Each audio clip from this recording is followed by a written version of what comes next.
Bismillahirrahmanirrahim. Assalamu alaikum, dear students. This is Asadullah with the subject of the financial market and institution. Before going to start our lecture, I would like to give information regarding to the book which I am using to cover this course outline. The book name is Financial Market and Institution. Author is Mishkan, edition 7th. You can take also 5th edition. Now comes towards the topic financial markets and institution. So this subjects consist of, that is the combination of two words, financial market and institution. So that's why we separated it into two headings, one financial market and the second one is financial institution. Before going to explain properly the financial market and financial institution, we must know what is market. So market we can define that a place where buyer and seller satisfied their needs and wants. Financial market is a market where buyer and seller participate in the trade of financial assets. Here in the definition, financial assets word come. So I will explain this, but I would like to give you more definition of the financial market. Mishkan says that financial markets is a market where funds are transferred from people who have an excess of available funds to those people who have shortage. This is the second one definition of the financial market.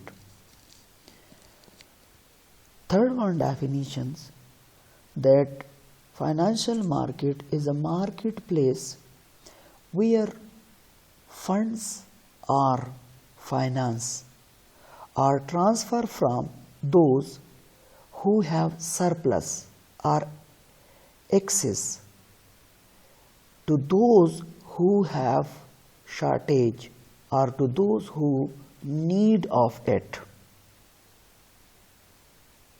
We can also define the financial market that a market where financial instruments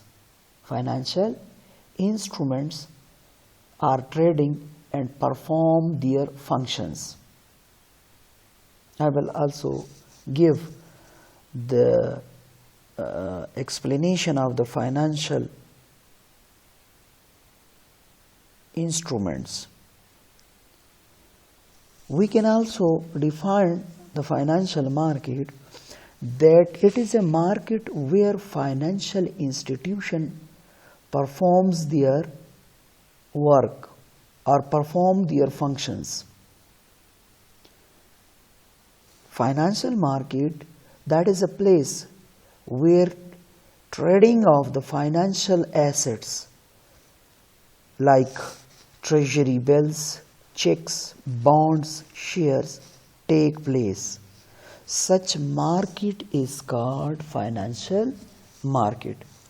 So from all these definitions, we can now define the financial market in a simple words that financial market is a market where the trading of the buying and selling of the financial instruments taken place. Such market is called financial market. In the definitions, the words financial assets or financial instruments are used. So what is financial assets or financial instruments? Financial assets, that is type of securities, a piece of paper, yeah, anything that derive its value from a contractual claims. So those securities are called financial assets. For example, cash, treasury bills, commercial papers, bonds, common stock, preferred stocks. So these are words, these are called financial assets. So now the buying and selling of these assets in a marketplace, that is called financial market. The questions arises here that why the trading of the financial asset took place. So in the upcoming lecture I will explain in details. But here now I will give you a short explanations that mostly the financial assets that are used for generating finance. Why? Because finance, we can say that finance is just like we needs, our body needs the blood. So finance is the blood of the business. So when corporation needs finance, so they issues these financial assets in the financial market through by the financial institutions, and in this way they are generating funds. Means that they issued these instruments to borrow the money. They issued these instruments to the investors. Investors are those personals, those businesses or those individuals who have surplus of money. So they issued to those persons or businesses and generate funds for the operations of the business. Financial markets play a vital role in channelizing the funds from the people who don't have a productive use for the funds to those who have need of it. Indeed, well functioning of the financial markets are a key factors in producing high economic growth, and poorly performing financial markets are one of the reasons that many countries in the world remain desperately poor. Activities in the financial markets also have direct efforts on personal wealth, the behaviors of the businesses and consumer. The role of the financial markets are just like an intermediary. They channelize the funds from savers to borrowers, or from investors to the borrowers.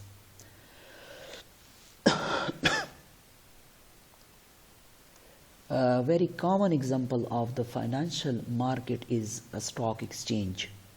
A stock exchange is a financial institution where the different companies, they issued their shares, bonds to generate their funds, and in this way a fund is channelized from savers to borrower. The second one thing is the financial institution.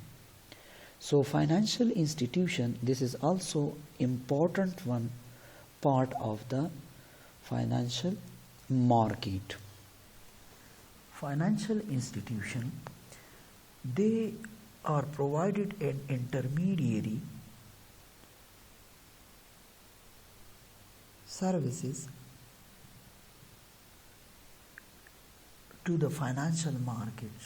Financial institutions, they we can say that they provided services and an intermediary to the financial markets. Means that in the financial market is incomplete without the financial institutions. So financial institutions, they are responsible for the channelizing the funds from investors to the borrowers or to the companies who need of it. Financial institutions, they are facilitating the flow of the finance, money or funds through the economy. The role of the financial institutions are too much very important. Look at each and every country economy, they consist of the different sectors, just like health sector, education sectors, economic development sector, industrial sector, banking sector, infrastructures sectors. So now all these sectors need equal developments. It doesn't mean that, let's suppose, if the full funds, the full finance is we are giving to education sectors, and our rest of the sector, just like health sector, infrastructures, our defense sectors, they are shortage of the funds. So this will not show the economic developments. And economic developments will be, a country will be economically developed if all its sectors, they are receiving the same amount of the funds, the required amount of the funds. So in this way, the financial institution play a vital role. How they play a vital role?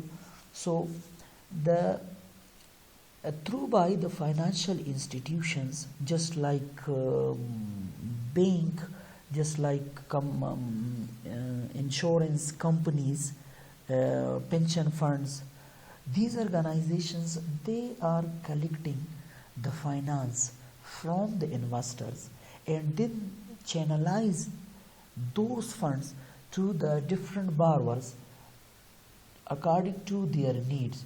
And in this way, the circulation of the funds or money taken place, so which leads the economic developments.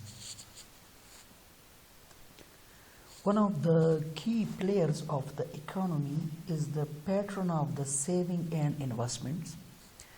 The exchange between the savers in the economy and the investors of the funds in the economy is very crucial.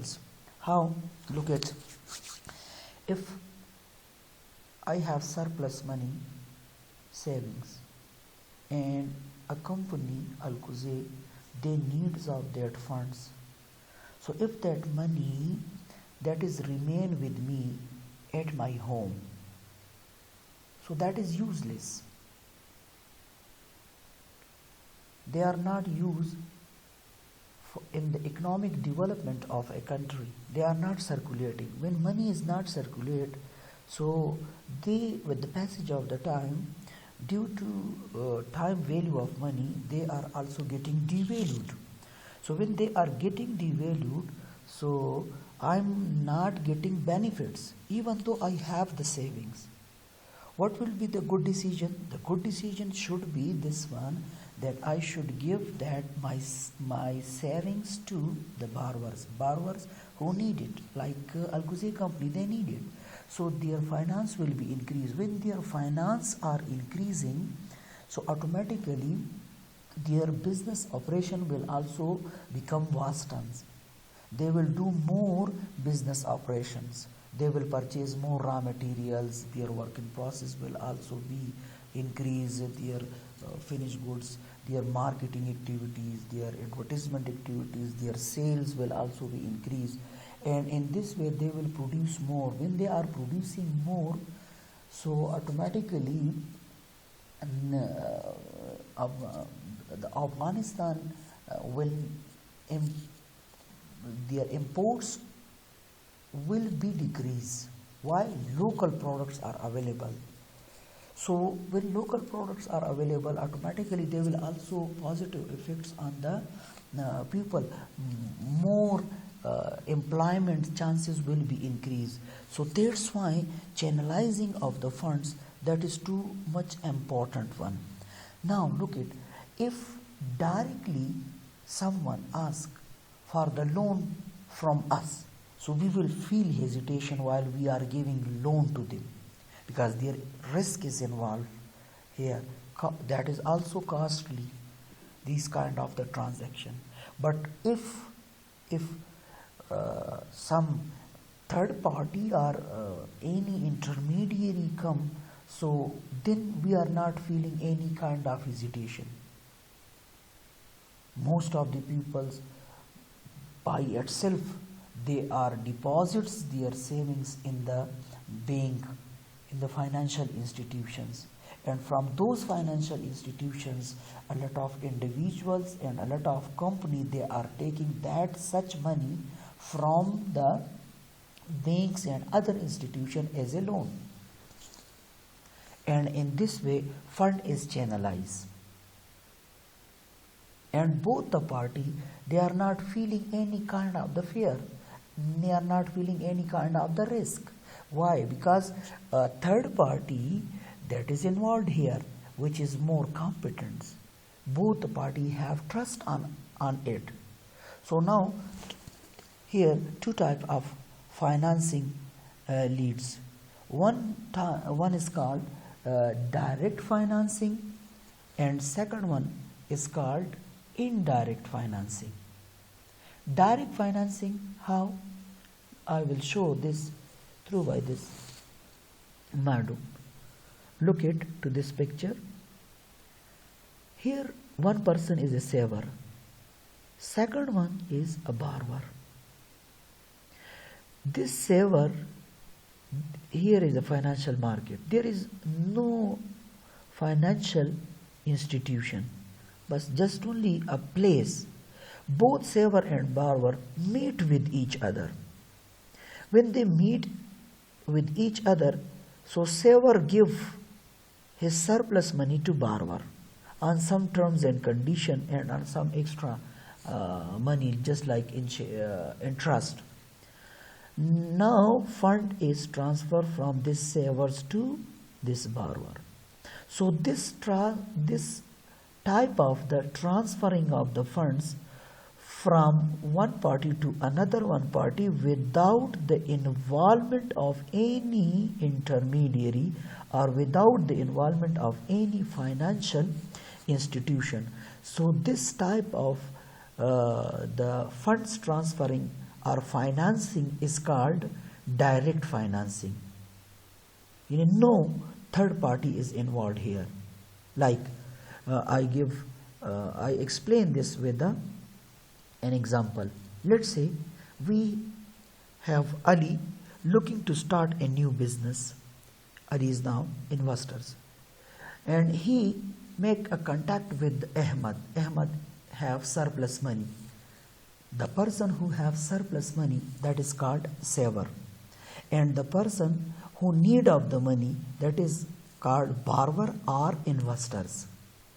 So for the financing of the funds, what they do, they both meet with each other, and Ahmad give some amount to Ali, and Ali utilize that amount in the business activity. Now the money is transferred, fund is transferred from Ahmad to Ali. This type of the financing that is called direct financing. There is no involvement of the third party, no involvement of any intermediary, no involvement of any kind of the financial institution, just like a bank, just like the insurance company, like pension funds organization, nothing. But both the parties are directly face to face, they make mutual dialogues and the fund is transferred. So this type of the financing is called direct financing. Second one is indirect financing. Indirect financing is how? Look at, this is a saver. This is saver Ahmad. This is borrower or investors Ali. Second one situation now. Pay attention. Now this Ahmad, they have surplus money. Let's say $1,000. So he want to give it, to invest it. So what he do? He open an account or he give this to some financial institution. And these financial institutions work in the financial market. Now this saver Ahmad give this money to financial institution. I will explain this with the help of taken the example of the bank. That let's suppose financial institution here is a bank. So now here the saver Ahmad go to the bank and he deposit this money in his bank account. Borrower or investor Ali contact with the bank and take this money as a loan from the bank, from the financial institution. Now fund is generated, fund is transferred from saver to borrower. For borrower, finance is generated. This type of the financing now is called what? This is called indirect financing. I will give you another example. Look it. I have surplus $1,000. So I open an account in Azizi Bank and deposit that money in Azizi Bank. Now, Al-Quze company, they need funds, so they contact with the Azizi Bank and take loan from Azizi Bank. Now, banks don't have their own money. They have the deposits of all the depositors, like the saving or surplus money of me, you people, other peoples, and so on. So now fund is generated. Al-Quze company generated funds. From where? From the bank. And bank, from where they generate funds? From the savers. So now fund is transferred from savers to bank and from banks to borrower. So this type of the financing, that is called indirect financing. Now the question arises in the mind that which type of the financing is best or good, either direct financing or indirect financing. So I will prefer indirect financing. Why? Because look at here, I write in direct financing method, that is costly and most of the benefits of the transaction become less from its arrangement expenditures. In order to overcome these problems, the economists think that we should have such a system that is more reliable for the investors, for the savers. So that's why they in the financial markets or in the financial system, they brings the different types of the financial institutions. And these financial institutions are specialized.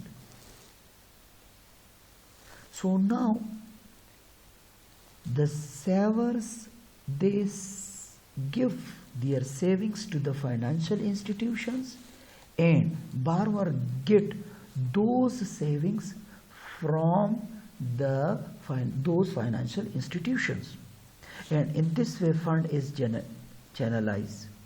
So indirect financing is more reliable and less costly, as well as less risky. I will show both these direct and indirect financing through by this example. Look at, with intermediary means indirect financing, without intermediary, that is direct financing. So look at here, the principal amount is 1000, interest rate is 10%, and time period is 1 year. Cash outflow 1000. Let's suppose we Ahmad give to 1000 to Ali. What is cash inflow? In response, after 1 year, with 10% interest, he will receive from Ali. Ahmad will receive. He give 1000 today, and after 1 year, he will receive their 1000 plus 10% interest. So 1000 10% is equals to 100. So total cash inflow 1000 after 1 year plus 100, 1100. This is 1100. Now legal documentation. When we give some loan to someone, so automatically we write some stamp papers, some documentation, etc. So 200 is the, let's suppose we are saying that is the charges.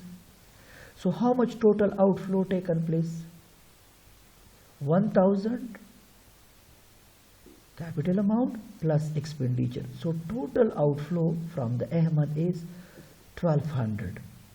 And how much is the total inflow from Ali? 1000 is the capital amount plus 100 is interest. So 1100 is cash inflow after 1 year. Look at 1200, that is cash outflow from Ahmad, and 1100 will comes. So how much is the net flow? Minus 100. Why? He gave 1200 and he get 1100. So here, even though he says that I take 10% interest, but in real he is in loss. On another side, indirect financing. He invest 1000 principal amount with 10% interest for 1 year. How much cash outflow taken place? 1000, sorry. How much is cash inflow? After 1 year, he will receive 1000 with 10% interest, 100 interest, and 1000 is capital. So cash inflow is 1100. And the legal fee here is $50. We suppose that legal documentation charges here is $50. So now how much is the total outflow? 1000 he give with $50 charges. So how much? 1050. And how much is the total inflow after 1 year? 1000 is the capital amount plus 100 is interest, 1100. He give outflow is 1050. Inflow is to Ahmad, that is 1100. So what is the net cash flow? That is $50 positive. So which financing is better now? This I give just only this is as an example. So which one is now better one? Either you will prefer minus 100 or positive 50. Obviously positive 50. So that's why indirect finance is preferable than direct financing. That is, the cost of the direct finance is more than the indirect financing. Similarly, indirect financing is less risky, as well as direct financing is risky. So these were the two methods of the financing that have a company or borrower will generate funds.